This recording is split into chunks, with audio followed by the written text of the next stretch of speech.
சிவனாருடைய 2 கண்களை பொத்தும் வேளையில் 14 உலகமெல்லாம் இருளாய் நிறைந்து நின்ற நேரம் தேவாதி தேவர்கள் எல்லாம் திசை மாறி தடுமாறி மனித குலங்கள் எல்லாம் உயிரினங்கள் எல்லாம் திசை மாறி தெக்குமுக்காடி நிற்கும் வேளையில் ஈசன் உச்சி கண்ணு வெடிக்குதையா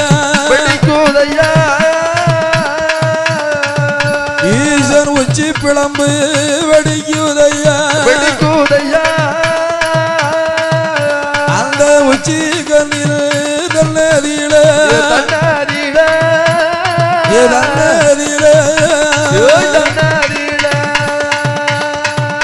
ஒரு மகளி பிறந்து வாரா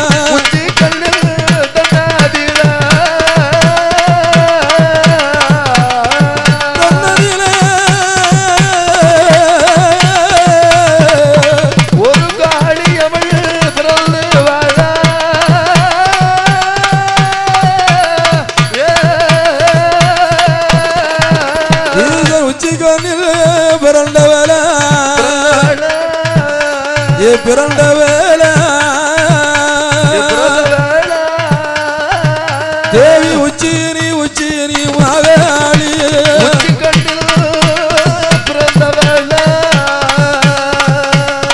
பிறந்த வேளை உச்சினி மகாளி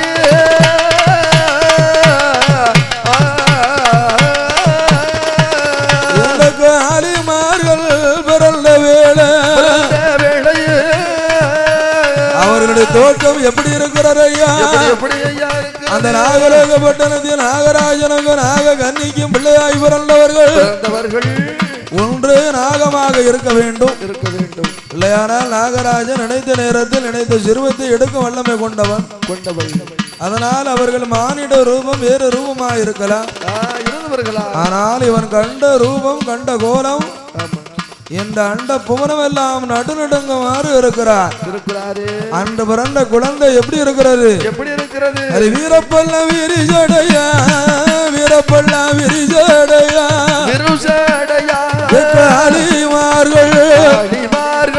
வெற்றி கொண்ட திருமுகமா வெற்றி கொண்ட திருமுகமா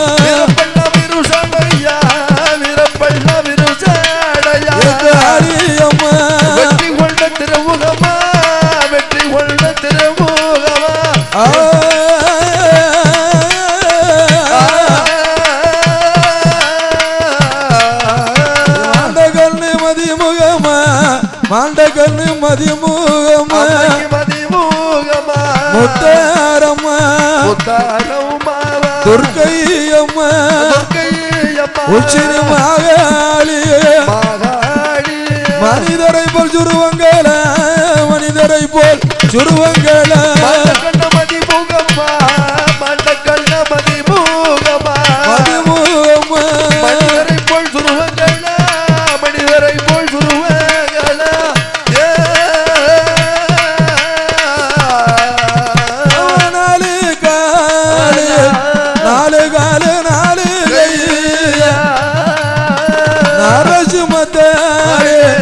நரசிம்ம தருவங்கேல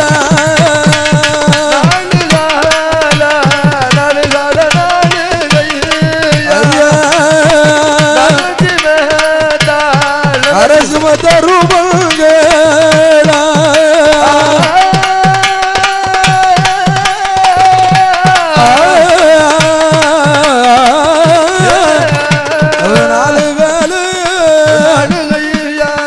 நரசிம்ம 1008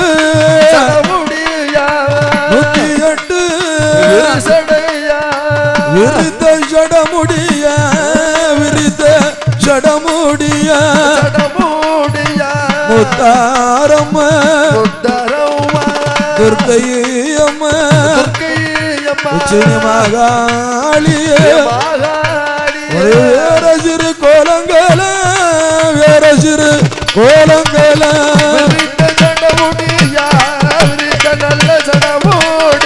சடமுடிய கோலங்கள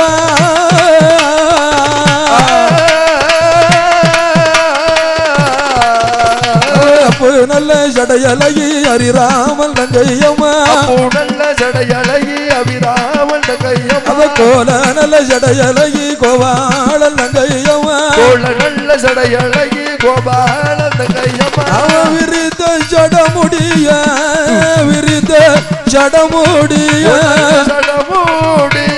முத்தாரம்மா துர்க்கை உச்சினி மகாலியே வேற சிறு கோலங்கள கோலங்கள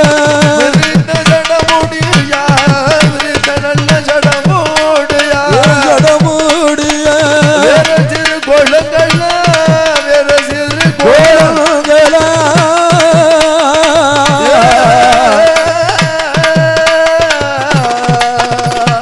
பட்டு போல நவலகு பட்டு போல நவலகு துர்க்கை முத்தாரம்மா உச்சினி மகாலியே பவளம் போல் பல்வலிவா பவளம் போல் பல்வலிவா பட்டு போல நவலகு பட்டு போல நவலகு அவளகு பவளம் போல் பல்வலிவா பவளம் போல் பல்வலிவா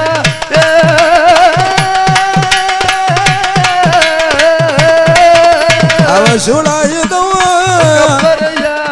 எடுத்தாடிய வடக பிறந்த வேல வடக பிறந்த வேல வேல வடதேசம் ஆண்ட வேல ஆண்ட வேல வடக்க பிறந்த வேள வடக்க பிறந்த வேள பிறந்த வேல வடதேசம் ஆண்ட வேள வடதேசம் ஆண்ட வேல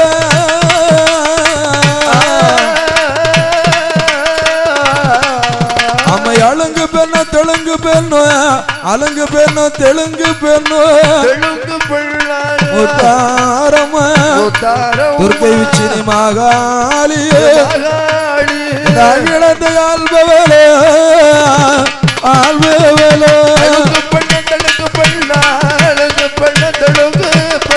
முத்தாரம்மா அகிலத்தை ஆள்பவள அகிலத்தை ஆள்பவள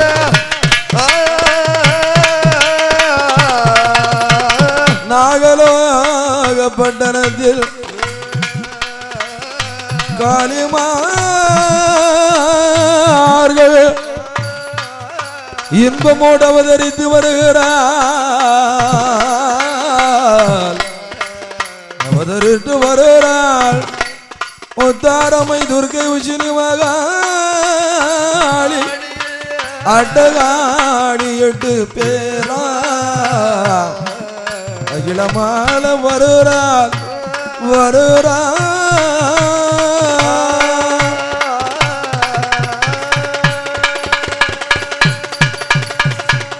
குண்டாங்கர சுடல மாடங்கதை பாட குண்டாங்கர சுடல மாடங்கதை பாட சுந்தரனே வரண்டேரு பேச்சு மகன் பிறவி பாட பிரம்மதேவ வரண்டேரு குண்டாங்கரை சுடலை ஐயன் கதை பாட குண்டாங்கரை சுடலை ஐயன் கதை பாட ஆதி சிவனாரே வரண்டருவ குண்டாங்கரை சுடலை உடகதை பாட குண்டாங்கரை சுடலை உடகதை பாட ஆதி சுந்தரனே வரந்தருள்வா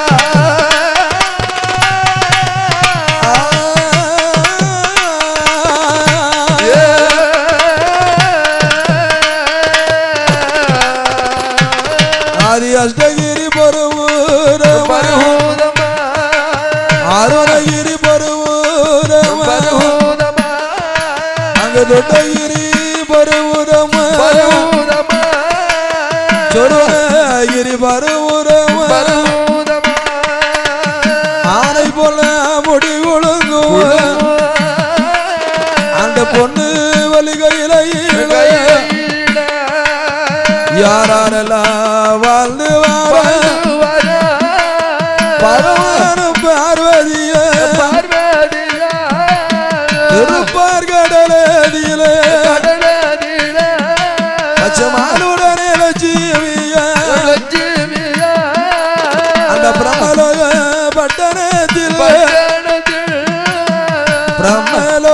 பட்டணத்தில் பட்டணத்தில் பிரம்மதேவன் கலைவரல பிரம்மலோக பட்டணத்தில் பிரம்மலோக பட்டணத்தில் பெருமாளோடு கலைமகளா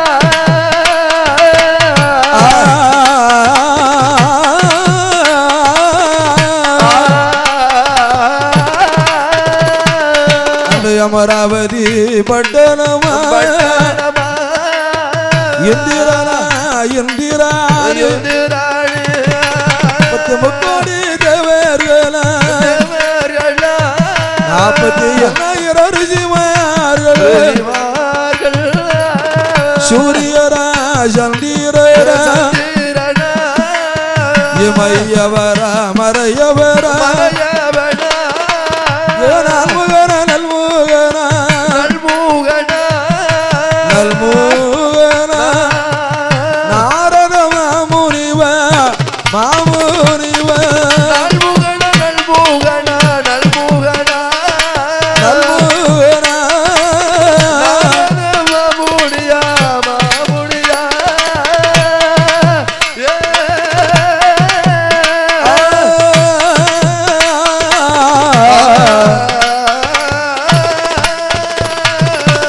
அட்டத்தைக்கு பாலகர்கள் கருட கண்டவர்கள் எல்லாம் எல்லோரும் கெண்கணிதர் கூட்டத்தோடு கொழுவிரண்டு வரும் நேரம் வருகின்ற நேரம் அமராறு உலகத்திலே மேலேழு உலகத்திலே எல்லா தெய்வங்களும் அண்டாய். இப்படியானால் இந்த உலகை படைக்க வேண்டும் அல்லவா? வேண்டுமே. ஓம் என்ற பிரணவ மந்திரத்திலே ஒளி தோண்டி ஒளியிலே சக்தி தோண்டி இந்த உலகம் தோன்றுகிறது. அப்ப சிவம் பெரிதா சக்தி பெரிதா?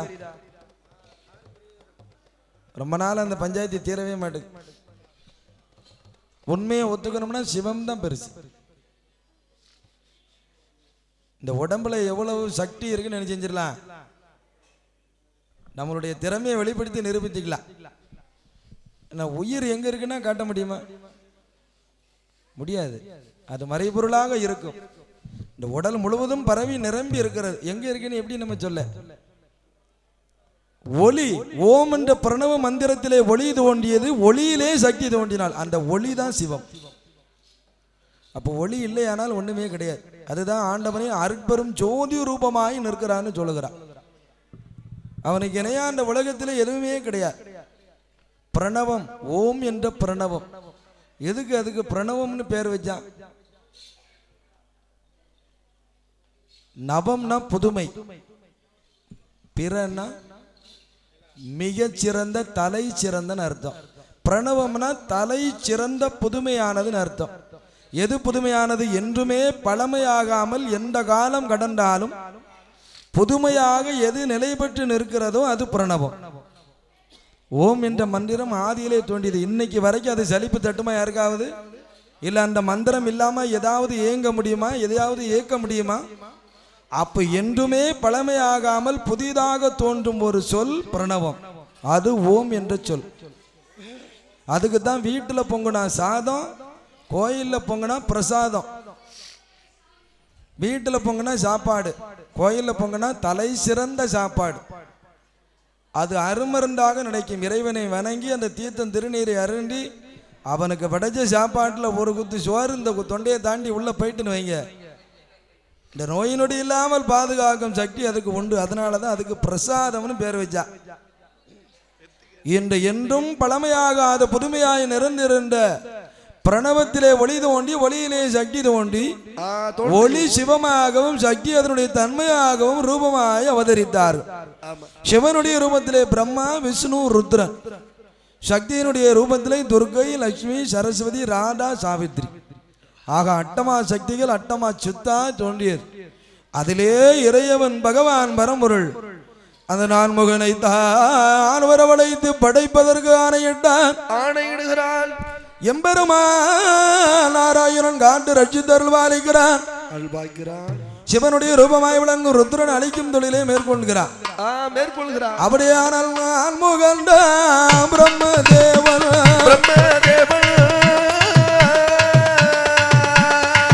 ஆயிரத்தெட்டு அண்டங்களா 624 புவனங்களா 108 பிண்டங்களா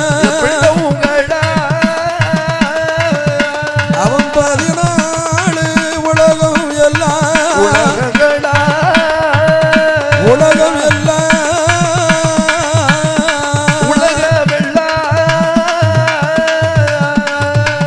ஆதி படைத்தானே நான் புகழ்ந்தான் 14 உலகம் எல்லாம் உலகம் எல்லாம்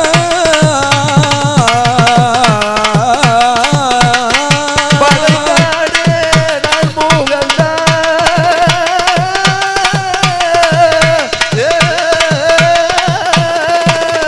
அவன் படைத்து விட்ட உலகத்திலே உலகத்திட ஒளி கொடுக்க வேணும் என்று வேணுவென்று ஆதி யுவனார் சிவனாரும் வலதுகன் பிரகாசத்தை சூரியனாய் நான் கொடுத்தான் இடதுகன் பிரகாசத்தை சந்திரனாய் தான் கொடுத்தான் உடலில் வேர்வை துளி நட்சத்திர கோடானது வஞ்சி பஞ்சபூதம் கிரகங்களை உண்டு செய்து ஓரறிவு ஜீவன் முதல் 6 அறிவு ஜீவன் வேறையே என்னாவன மனு பேரோ ஈரம்பு யானை முதல் 84 லட்சம் ஜீவனையும் ஆனை முதல் எறும்பு வேறையே என்னாவன மனு பேரோ என்னாவன மனு பேரோ உண்டு செய்தான் நான் புகழ்ந்தான் என்ன உள்ள மனவேரோ என்னாவன மனு பேரோ ஒன்று செய்த நான் புகழ்ந்தா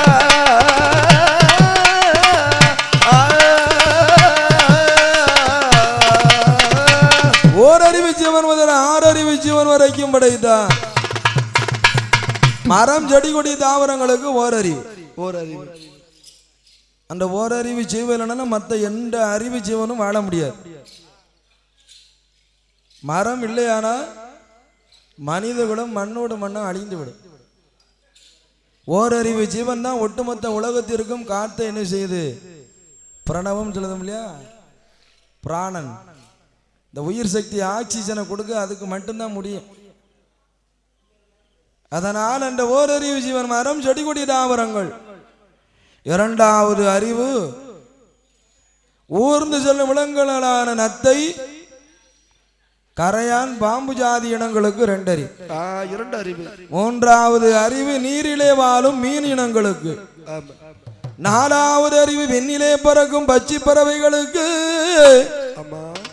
ஐந்தாவது அறிவு விலங்குகளுக்கு ஆறாவது அறிவு நமக்கு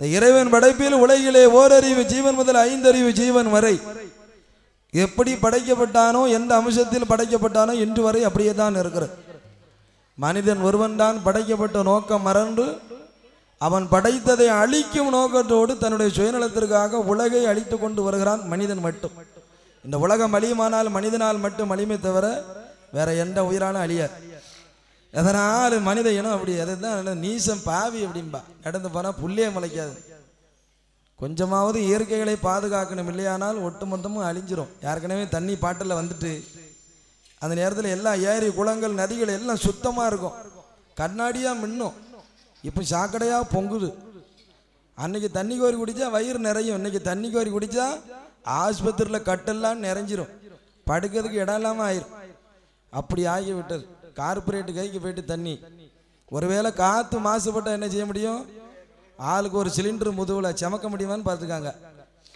அதற்காக தான் இந்து மதத்திலே பஞ்சபூதங்களை தெய்வங்களாக அங்கீகரித்தோம் இவைகள் பாதுகாக்கப்பட்டால் தான் நாளை உலகம் இயங்கும் என்பதனால் நீர் நிலம் காற்று நெருப்பு ஆகாயங்களை தெய்வம் என்று அறிவித்து அதை போன தண்ணியில் குளிக்க போனாலும் தொட்டு ஒரு கும்பிடு போடுவான் கபடி விளையாட போனாலும் பூமியை தொட்டு ஒரு கும்பிடு வைப்பான் காலையில் எந்திரிச்சு குளித்த உடனே ஆகாயத்தையும் சூரியனையும் பார்த்து ஒரு கும்பிடு வைப்பான் காற்று இல்லைன்னா உயிர் வாழவே முடியாது வாயு பகவானாய் அறிவிச்சான் அது பாதுகாக்கப்பட்டால் தான் உயிரினங்கள் வாழும், இல்லையானால் மடியும்.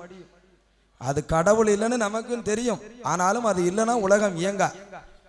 அத்தனை ஜீவராசிகளையும் படைத்து விட்ட நல்ல மனுக்களுக்கு படியலக்க வேணும் என்று அந்த ஈசனான கைலாய பார்வதியை வாடியம்மா உமைய வேளே வார்த்தைப்படி சொல்லை கேளா நாம் படைத்த மனுக்களுக்கு பாடியலக்க வேறுபடி எடுத்த மனுக்களுக்கு இறையலக்க வேறுபடி நல்ல ஆதனிடம் உனக்கு திரைவார் உடையவனிடம் நான் உடம்பு மரகத்தினை வாரி தேவனிடம் நான் உடம்பு பகவான் கேட்ட போது ஆதி சக்தி ஏது செய்தார் பகவான் கேட்ட போது ஆதி சக்தி எது செய்வார்